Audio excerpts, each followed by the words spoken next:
Assalamu alaikum. This is me Rashid Ali Malik and today my topic is Viceroys of India.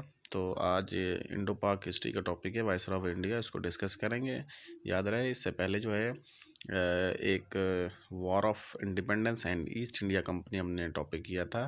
तो उसके अंदर हमने देखा था कि कैसे ईस्ट इंडिया कंपनी ने जो है पूरे सब कॉन्टिनेंट में कब्ज़ा किया और आहिस्ता आहिस्ता जो है आखिरी मुग़ल एम्पीरियर जो है बहादुर शाह ज़फ़र को एक्सपेल करके उसकी जगह पे डायरेक्ट ब्रिटेन का एक रूल इम्पोज हुआ, क्योंकि वहाँ पे सब कॉन्टिनेंट में एक बड़ी वॉर हुई थी जिसका नाम है वॉर ऑफ इंडिपेंडेंस, जो कि 1858 में ये वार हुई। उसके बाद डायरेक्ट रूल इम्पोज हुआ। फिर ब्रिटेन की तरफ से वक्तन बवक्तन वाइसरॉयज़ आते रहे। तो उनके दौर में कुछ इवेंट्स हुए और उसके अलावा कुछ ऐसे जो है इदारे कायम हुए जिनके बहुत सारे सवाल आते रहते हैं। तो चलिए इसको हम डिस्कस करते हैं और बाकायदा हमारा क्लास स्टार्ट करते हैं। तो सबसे पहले तो है कि वाइसरायज ऑफ इंडिया।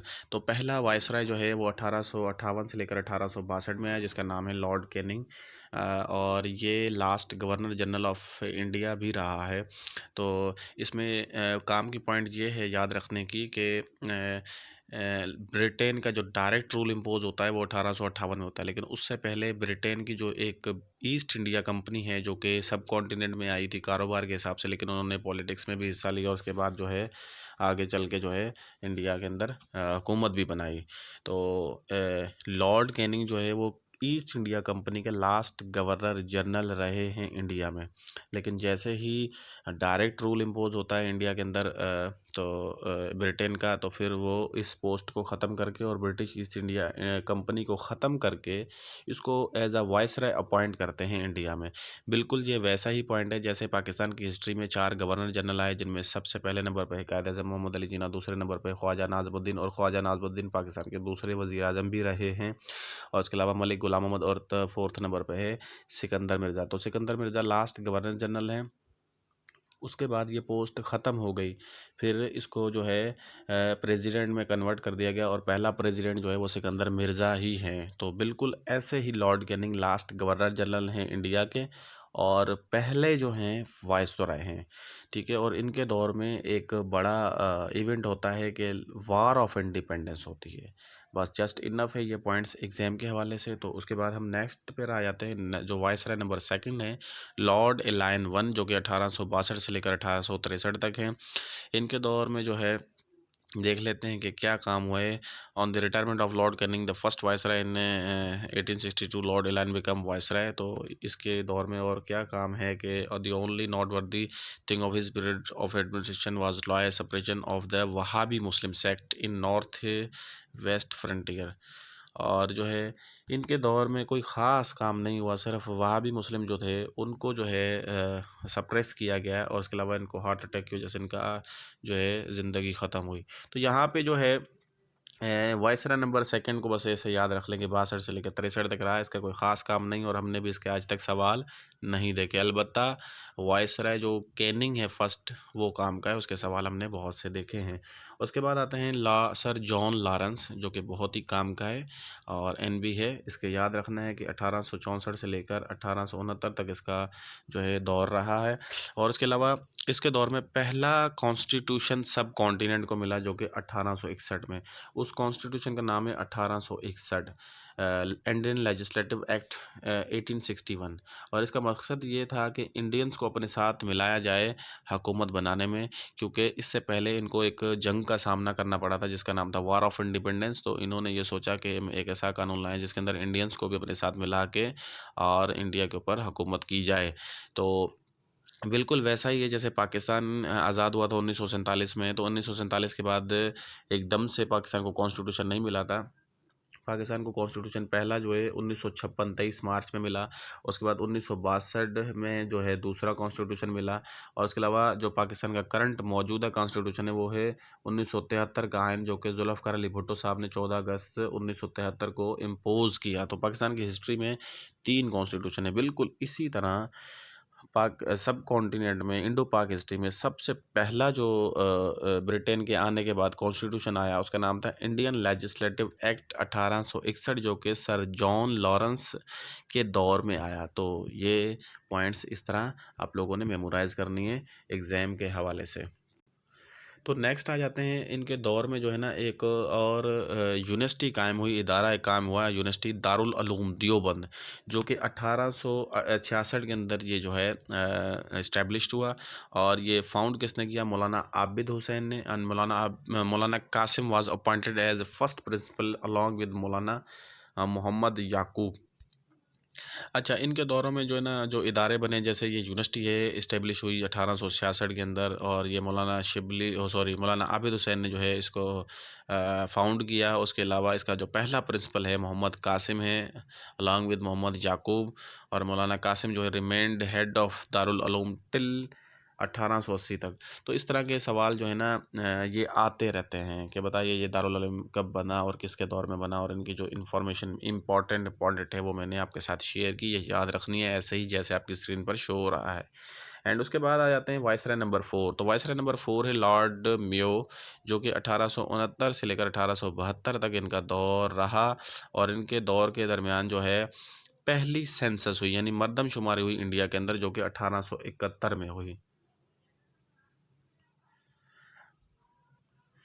अच्छा, पहली कंप्लीट सेंसस और पहली सेंसस, ये दो लफ्ज़ों में फ़र्क है। अगर आपके पास सवाल आता है पहली कंप्लीट सेंसस, अगर आपके पास सवाल आता है कि पहली कंप्लीट सेंसस कब हुई और किसके दौर में हुई, तो वो जो है 1861 में हुई। ठीक है, तो पहली जो हुई है कंप्लीट सेंसस 1881 में हुई है।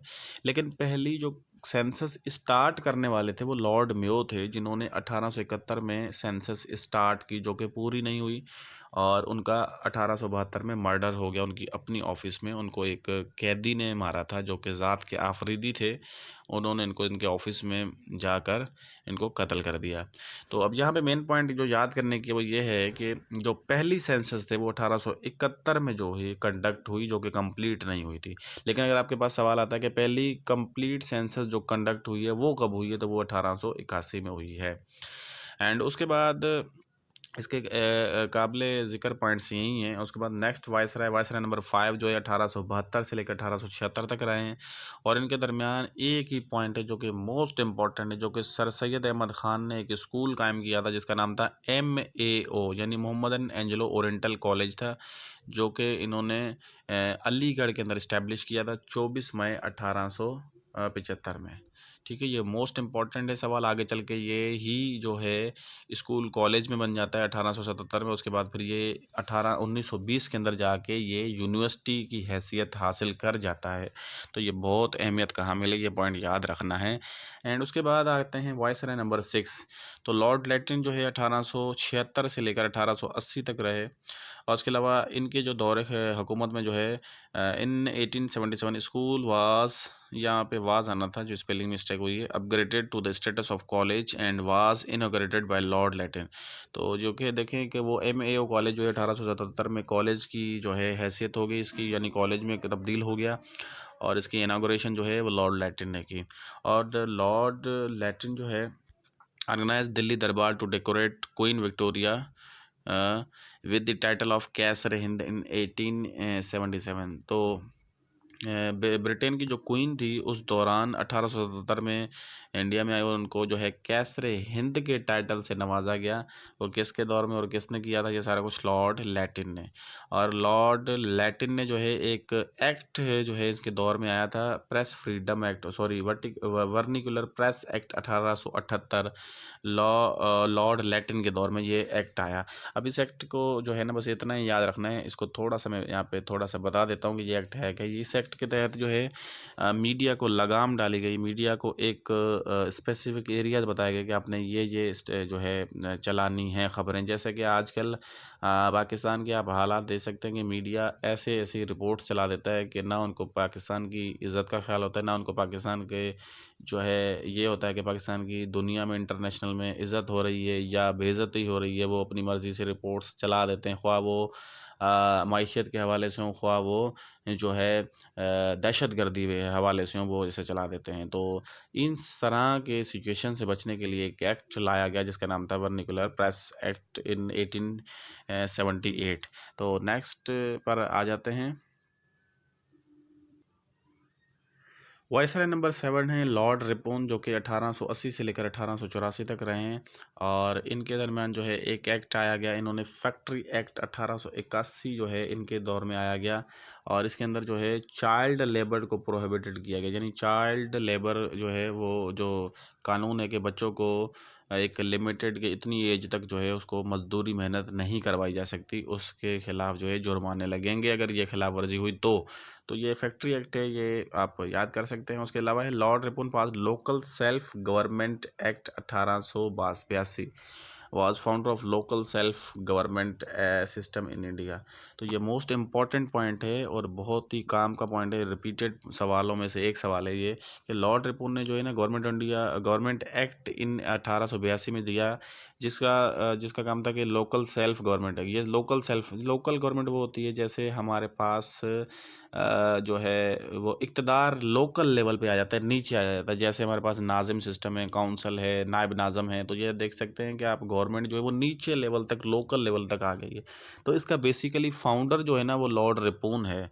और लोकल सेल्फ गवर्नमेंट जो इंडिया के अंदर फाउंड की गई वो लॉर्ड रिपन ने की, ठीक है, ये याद रखना है। और एक्ट भी याद रखना है 1882 वाला। उसके बाद ये लॉर्ड रिपन ने जो है लिबर्ट बिल 1883 में दिया गया कि which enabled Indian district magistrate to try European criminals to bring Indian and European magistracy on equal footing। तो ये एक एक्ट दिया गया कि 1883 में लिबर्ट बिल एक्ट, जिसके अंदर जो है यूरोपियन का भी जो है वो ट्रायल हो सकता है। जैसे कि इनको यूरोपियन को उस वक्त इस्तिस्ना हासिल थी, चाहे वो जो मर्ज़ी करें उनका केस यहाँ पे नहीं चल सकता। जैसे कि हमारे रिसेंटली एक वाक़या हुआ था, रेमंड डेविस ने पाकिस्तानियों को कत्ल किया था यहाँ पे लाहौर, ग़ालिबन मेरे ज़हन में अभी वो शहर नहीं आ रहा, मेरे ख़्याल से लाहौर ही है, जहाँ पे उसने 2 सिटीज़न को मार दिया था, पाकिस्तान के सिटीज़न को गाड़ी के नीचे। तो उसका केस भी यहाँ नहीं चल सका था क्योंकि उसे इस्तिस्ना हासिल थी कि उसका केस यहाँ चल ही नहीं सकता। उसको फिर पाकिस्तान ने अमेरिका के हवाले कर दिया। बिल्कुल इसी तरह के एक एक्ट आया, जिस एक्ट के तहत जो है यूरोपियन का भी, यानी कोई अगर यूरोपियन यानी कि वहाँ पे ब्रिटेन का कोई बंदा वहाँ पे कोई ऐसा मसला करता है या कोई ऐसा जुर्म करता है तो उसका भी केस वहाँ पे इंडिया में चल सकेगा। अच्छा, उसके बाद आते हैं कि फर्स्ट कंप्लीट सेंसस। यहाँ पे काम की पॉइंट सबसे एक ये है कि सेंसस जो है वो कंप्लीट सेंसस 1881 में लॉर्ड रिपन के दौर में हुई। अब यहाँ पे दूसरी पॉइंट्स आप याद करें या ना करें, दो मेन पॉइंट्स आपको लाजमी याद करनी है जो पास पेपर्स में बहुत ज़्यादा रिपीटेड है। एक तो ये है कि फर्स्ट कंप्लीट सेंसस जो है 1881 में लॉर्ड रिपन के दौर में हुई, और दूसरी बात ये कि ये फाउंडर है लोकल सेल्फ गवर्नमेंट सिस्टम का जो इंडिया में फाउंड हुई, तो ये इसका ये फाउंडर है। एंड उसके बाद इसके दौर में जो है अब और क्या हुआ है ऐसा कि अंजुमन हिमायत इस्लाम, ये एक ऑर्गेनाइजेशन है जो कि इस्टेब्लिश्ड हुई थी 1884 के अंदर। और Himayat Islam is intellectual and social welfare organisation है जो कि इस्टेब्लिश हुई थी 1884 में। तो नेक्स्ट पर आ जाते हैं। And it was founded in small mask, जो कि बिल्कुल छोटी एक मस्जिद में, मस्जिद बकन इन लाहौर में जो है फाउंड हुई, मस्जिद बकन में। उसके बाद Khalifa Hamiduddin led the foundation of Anjuman Himayat Islam. तो अंजुमन हिमायत इस्लाम का जो फाउंडेशन है वो किसने रखी, वो खलीफा हमीदुद्दीन ने। तो ये सारे जो हैं पास पेपर से पॉइंट्स लिए गए हैं, ये ऐसे ही याद रखने हैं। उसके बाद आते हैं वायसराय नंबर 8। तो वायसराय नंबर 8 है 1884 से लेकर 1888 तक जो है इसका दौर रहा है। और इसके दौर के अंदर जो है इंडियन नेशनल कांग्रेस बनी। और यहाँ पे पॉइंट्स जो हैं कुछ याद रखने आए हैं, और कौन से कि फॉर्म्ड इंडियन नेशनल कांग्रेस की जो हैं कुछ पॉइंट्स याद रखने हैं कि formed during the period of Lord Dufferin. और उसके अलावा Indian National Congress was formed in 1885 के अंदर जो है ये फॉर्म्ड हुई।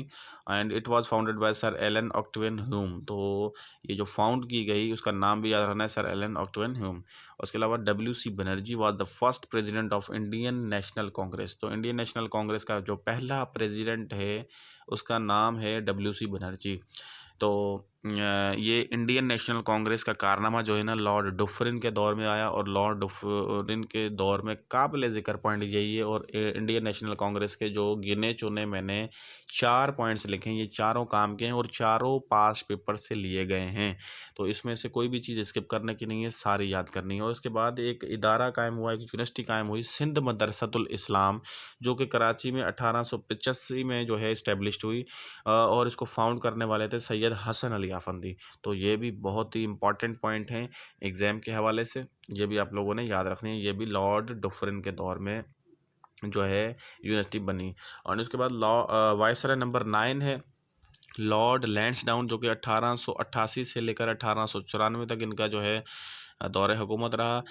और इनके जो है दौर में जो है ना, एक तो ख़ास पॉइंट ये है कि 1892 में एक government introduce another Indian council act, एक एक जो है और जो है एक्ट जो है आया, जैसे कि हमारे पाकिस्तान में जो है पहला कॉन्स्टिट्यूशन 1800 जो है सॉरी 1900 जो 56 को आया, और दूसरा कॉन्स्टिट्यूशन 1962 में आया। तो बिल्कुल इसी तरह ही जो पहला कॉन्स्टिट्यूशन जो है सर जॉन लॉरेंस के दौर में 1861 में इंडियन काउंसिल एक्ट आया। उसके बाद फिर दोबारा जो गवर्नमेंट ने इंट्रोड्यूस किया एक और एक्ट, वो 1892 में इंट्रोड्यूस किया, जो किसने किया, लॉर्ड लैंसडाउन ने। अच्छा, उसके बाद जो है इसने जो है क्या किया था, एक और पॉइंट है, appoint of Durand commission to define the line between British India and Afghanistan happened during the reign of Lord Lansdowne. तो लॉर्ड लैंसडाउन के दौर में आज के दौर का जो पाकिस्तान और अफगानिस्तान का जो बॉर्डर है उसको कहते हैं दुरंत लाइन। और सबसे ज़्यादा पाकिस्तान का बॉर्डर, पाकिस्तान के जो सराउंडिंग कंट्रीज़ हैं उनमें इंडिया है, उनमें चाइना है, ईरान है, अफ़गानिस्तान है। ठीक है, तो ये सराउंडिंग कंट्रीज़ हैं पाकिस्तान के, उनमें सबसे ज़्यादा बॉर्डर पाकिस्तान का अफ़गानिस्तान के साथ लगता है। लेकिन अमूमन लोगों ने इंडिया याद किया होता है, लेकिन सबसे ज़्यादा बॉर्डर जो है वो अफ़गानिस्तान के साथ लगता है। और 2252 किलोमीटर, ठीक है, ये मुख्तलिफ आता है, लेकिन ये मैंने बुक का बताया और जिससे मार्क्स लेने वाला पॉइंट है कि 2252 किलोमीटर पाकिस्तान की बाउंड्री है अफ़गानिस्तान के साथ। उस बाउंड्री को कहते हैं दुरंत लाइन। और वो जो दुरंत लाइन है ये कब बनी, लॉर्ड लैंसडाउन के दौर में बनी। और उस वक्त तो पाकिस्तान आज़ाद नहीं था, लेकिन ये जो बाउंड्री लाइन है ये बनी पाकिस्तान के आज़ाद होने से पहले ही, जो कि वायसराय नंबर 9 है इंडिया के, और उसका नाम है लॉर्ड लैंसडाउन। तो नेक्स्ट है वायसराय नंबर 10 लॉर्ड एलायन टू, जो कि 1894 से लेकर 1899 तक रहे। इनके दौर में कोई काबिल ज़िक्र ऐसा पॉइंट है ही नहीं जो कि पेपर में आया हो, तो बस इसको आप इतना ही याद कर सकते हैं। जी, तो अब हम जो है थोड़ा सा गवर्नर जनरल्स और वायसराय पर आ जाते हैं, जो कि ईस्ट इंडिया कंपनी के जो पहले गवर्नर जनरल्स थे और उनमें बाद फिर वायसराय में कन्वर्ट हुए। उनका एक चार्ट है, उनका पीरियड्स और उनके मेन मेन जो काम हैं वो एक चार्ट की सूरत में आपके सामने थोड़े थोड़े मैं एक्सप्लेन कर देता हूँ, क्योंकि वायसराय से पहले गवर्नर जनरल थे और गवर्नर जनरल के भी कुछ काम थे जो कि हिस्ट्री में मोस्ट इम्पॉर्टेंट है और उनके सवाल आते रहते हैं। तो मैं उनको ऊपर हाईलाइट करके और आपको बताता हूँ। तो सबसे पहले तो इन्हें यहाँ पे वॉरेन वेरिन हेस्टिंग्स है, जो कि 1774 से 1785 तक आए, और उनके दौर में ये first governor general in India हैं। और इन्होंने क्या किया था, ये जो आप इसकी हिस्ट्री पढ़ सकते हैं, लेकिन आपने बस सिर्फ पहला पॉइंट पढ़ना है कि first governor general in India है। अच्छा, उसके बाद हम आ जाते हैं अपने नेक्स्ट की जानिब, लॉर्ड कॉर्नवालिस। ठीक है, तो ये 1886 से लेके 1786 से लेके 1793 तक है। इन्होंने क्या, इनके दौर में काम हुआ है कि परमानेंट सेटलमेंट है and arrangement between East India Company and Bengali landlords to fix revenue to be raised from land was introduced during his period. And उसके बाद आते हैं लॉर्ड वेलेस्ले, जो कि 1798 से लेकर 1895 तक इनका दौर खिलाफत रहा है, दोनों हुकूमत रहा है। और इसके अलावा इन्होंने सब्सिडरी अलायंस जो है वो इंट्रोड्यूस किया। और जो है इसके बाद जो है पहली जो स्टेट है जिन्होंने इसका सब्सिडरी अलायंस जो है वो कबूल किया था, उसका नाम है हैदराबाद। अब सब्सिडरी अलायंस ये है कि जितनी भी छोटी छोटी रियासतें हैं वो अपना बड़ा जो है ईस्ट इंडिया कंपनी को मानती थी कि किसी के साथ फाइट होगी तो उसको हथियार भी प्रोवाइड हम करेंगे और उनको फ़ौज भी हम प्रोवाइड करेंगे, और उनको अगर कोई बाहर से कोई दूसरी कोई इसका ताकत ब्रिटिश ईस्ट इंडिया कंपनी से लड़ने आएगी तो फिर वहाँ के जो लोकल रूलर्स हैं और उसके अलावा उनकी जो अपनी एक मकामी फ़ौज है वो भी ब्रिटिश ईस्ट इंडिया कंपनी का साथ देगी। तो इस सारे को कहते हैं सब्सिडरी अलायंस, और सब्सिडरी अलायंस में सबसे पहला जो कबूल करने वाली है वो है स्टेट हैदराबाद। एंड उसके बाद आते हैं मोस्ट इम्पॉर्टेंट हैं हिस्ट्री के लॉर्ड विलियम बेंटिक। तो लॉर्ड विलियम बेंटिक के दौर में जो है 1828 से लेकर 1835 तक रहा है, और इसके अलावा ये first governor general of India है। तो देखें वर्डिंग को समझो, और वर्डिंग में थोड़ा थोड़ा सा फ़र्क है। पहले आते थे गवर्नर जनरल, ठीक है, इंडिया के अंदर। उसके बाद फिर इस पोस्ट को चेंज किया गया 1833 में, चार्टर एक्ट 1833 है, उसके तहत इस पोस्ट को चेंज किया गया जिसका नाम रखा गया गवर्नर जनरल ऑफ इंडिया। तो पहला गवर्नर जनरल ऑफ इंडिया है लॉर्ड विलियम बेंटिक, ठीक है। और बेंटिक का दौर भी याद रखना है 1828 से लेकर 1835 तक। और उसके अलावा जो है इन्होंने इंग्लिश एजुकेशन जो है वो इंडिया के अंदर इंट्रोड्यूस की। तो इंग्लिश इंडिया में इंग्लिश एजुकेशन को इंट्रोड्यूस करवाने वाले का नाम याद रखना है लाजमी, लॉर्ड विलियम बेंटिक। और उसके अलावा इन्होंने एक सत्ती की प्रैक्टिस जो है वो भी ख़त्म की। अब सत्ती की प्रैक्टिस किसे कहते हैं कि अगर कोई शादीशुदा औरत, उसका शौहर फौत हो जाए तो उसको जो है शौहर के साथ ही जो है वो जला दिया जाता था। या अगर किसी जंग में किसी फ़ौज में है, अगर वो वहाँ पे शहीद हो गया है या जो है वो मारा गया है तो उसको जो है उसके साथ ही जला दिया जाता था। तो ये इस प्रैक्टिस को कहते थे सती। तो इस प्रैक्टिस को ख़त्म करने वाले का नाम था लॉर्ड विलियम बेंटिक। एंड उसके बाद आ जाते हैं नेक्स्ट पे लॉर्ड डालहाउस। तो लॉर्ड डालहाउस जो है 1848 से लेकर 1856 तक जो है इनका दौर रहा है, और इन्होंने जो है एक डॉक्ट्रिन ऑफ लैप्स जो है वो इंट्रोड्यूस की थी। अब डॉक्ट्रिन ऑफ लैप्स क्या है कि अमूमन ये होता है कि अगर कोई रूलर मर जाता है, हुक्मरान मर जाता है या तख्त से उतर जाता है तो पीछे तख्त जो है उसका बेटा संभालता है, उसकी बेटी संभालती है, या उसका कोई ना कोई औलाद अपनी संभालती है। तो इसने डॉक्टर ऑफ लैब्स जो है वो इंट्रोड्यूस की कि यानी जो अहल शख्स हो हुकूमत में वो हुकूमत करे। ऐसा ना हो कि जो हुक्मरान उतरा है उसके बाद उसका बेटा आ जाए, उसके अंदर अहलियत हो या ना हो वो हुक्मरान बने, ऐसा नहीं है। तो उसको उसके लिए एक जो है डॉक्ट्राइन ऑफ लैप्स इंट्रोड्यूस की गई, जो कि लॉर्ड डालहाउस ने जो है इंट्रोड्यूस की। And he was brought railway and telegraph to India. तो इंडिया के अंदर सबसे पहले रेलवे और टेलीग्राफ जो है लाने वाले लॉर्ड डालहाउस थे। तो इस वजह से इस लॉर्ड डालहाउस को कहा जाता है कि मॉडर्न मेकर ऑफ इंडिया। अब यहाँ पे सवाल मैं आप लोगों को बताता हूँ जो 5 पेपर से मैंने देखे हैं। अब इंडिया के अंदर इंग्लिश एजुकेशन लाने वाला कौन है, नीचे 4 ऑप्शंस आ जाएंगे आपके सामने। गवर्नर जनरल्स में लॉर्ड विलियम बेंटिक, डालहाउस और मुख्तलिफ किस्म के ऐसे नाम आएंगे, तो आपने लॉर्ड विलियम बेंटिक पे करना होगा। सत्य की प्रैक्टिस खत्म करने वाले लॉर्ड विलियम बेंटिक है। इसी तरह लॉर्ड डालहाउस जो है वो मॉडर्न मेकर ऑफ इंडिया हैं, क्योंकि उन्होंने टेलीग्राफ और रेलवे जो है वो इंडिया में इंट्रोड्यूस की। उसके अलावा डॉक्ट्रिन ऑफ लैप्स भी जो है ये इंट्रोड्यूस करने वाले हैं। तो उसके बाद जो है लॉर्ड कैनिंग है, और लॉर्ड कैनिंग हम पहले भी डिस्कस कर चुके हैं, लेकिन ये चार्ट में छोटी सी जो है चीज़ें मैं बयान कर रहा हूँ दोबारा से। 1856 से 1862 तक इसका दौर रहा है, लेकिन ये फर्स्ट जो है viceroy and last governor general of India रहे। और इनके दौर में एक बगावत हुई थी, और उस बगावत पे फिर एक जंग हुई थी, वार ऑफ इंडिपेंडेंस, जो कि 1858 में एंड होती है। उसके बाद फिर डायरेक्ट बरतानिया का रूल इम्पोज हो जाता है इंडिया के ऊपर। और उसके अलावा he was appointed the first viceroy after war. तो जंग के बाद इसको पहला वायसराय अपॉइंट कर दिया गया। ये पॉइंट मैंने पहले भी आप लोगों को बताए हैं। एंड नेक्स्ट पर आ जाते हैं लॉर्ड मेयो, जो कि 1869 से लेकर 1872 तक रहे। He was the viceroy of India who was killed by a convict in Andaman island. तो ये मैंने पहले भी बताया था कि इसको जो है ना एक कैदी ने मारा था इनकी ऑफिस में, जो कि आफरीदी थे by caste. And the first census was conducted which did not however include some territories in India. जो कि स्टार्ट की गई थी, जो कि इंडिया की कुछ टेरिटरीज अभी इसमें रहती थी, यानी ये कंप्लीट जो है सेंसस नहीं थी।